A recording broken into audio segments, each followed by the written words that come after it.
Hi, I'm Bethany Wallace, owner of CareerCoachBethany.com. I offer to you soft skill solutions for your hardest workplace challenges. I want to present to you today one little soft skill solution, and this is really one that I think you can internalize and that could really help you along your personal career journey, and also something that you could share with people you manage, train if you're a small business owner, or someone who's in the C-suite. You could certainly share this with people who work within your organization. If you're a nonprofit leader, absolutely you could share this with your clients or students or staff. And that is that you will grow and experience exponential growth if you surround yourself by people who build you up and who are willing to invest in you.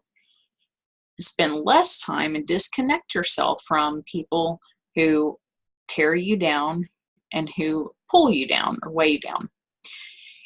And the way that you can say it that way if you want to, but the way that I have heard it said by some of my personal mentors is elevator people lift you up and basement people drag you down. So who are you spending more time with, elevator people or basement people? If you want to look at this organizationally, think about within your organization, who are you hiring? Who are you building your teams with, elevator people or basement people? When you look at problems that you have with morale, retention, attentiveness in meetings, absenteeism, tardiness, whininess, recognition of others' accomplishments at work, or things of that nature. My gosh, that list could go on and on, right? When you look at issues like that we have in the workplace, really it can come down to one soft skill, and that is attitude. Now, it's debatable about whether is attitude really a soft skill or not. I think so, because soft skills are defined as interpersonal skills, which are a combination of ability and talent and ability. Well, the talent portion, you can't change, you can't fix, you can't improve upon, right? The ability portion is it can be completely improved upon, fixed, remedied. It can also be damaged. It can atrophy.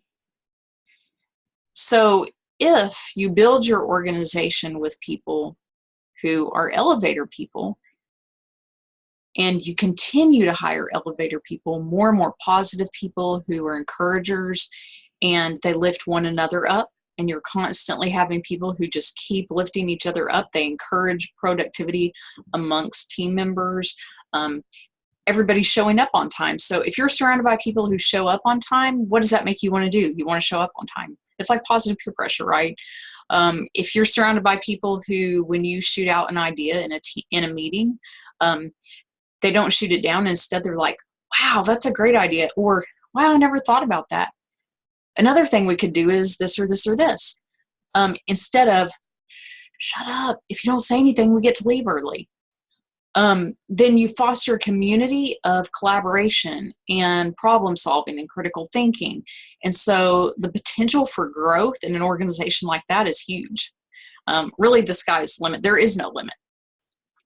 However, if you continue to hire people who are basement people, who they set the bar very low, and sometimes you hire basement people not on purpose, but maybe you do it because your hiring standards are low. You're not paying enough. Maybe you're not looking hard enough for the right people. Maybe you're not writing job postings very well.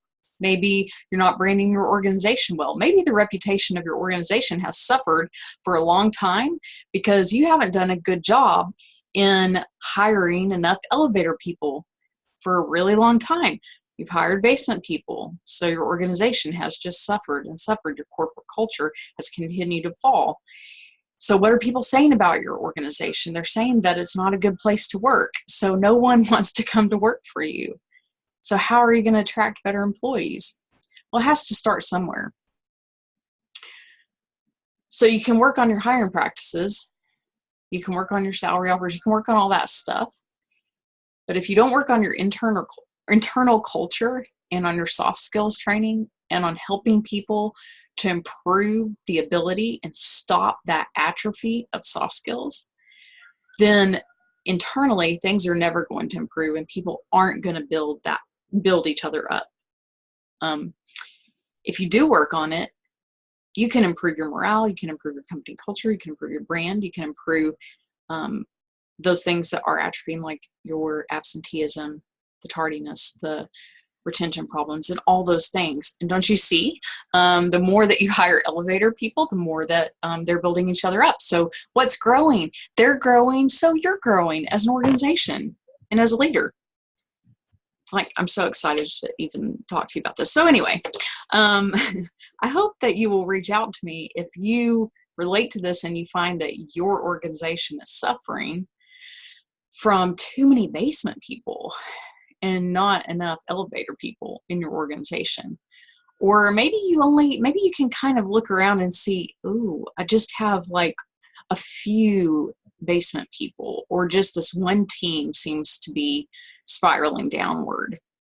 And I would really like you to come in and work with that team. Well, just reach out to me and I will be glad to come in and talk to you and maybe pinpoint a few areas that we could work on. You can find me at careercoachbethany.com. You can also follow me on social media, and I'll be glad to just bring all this enthusiasm to you about soft skill solutions for your hardest challenges.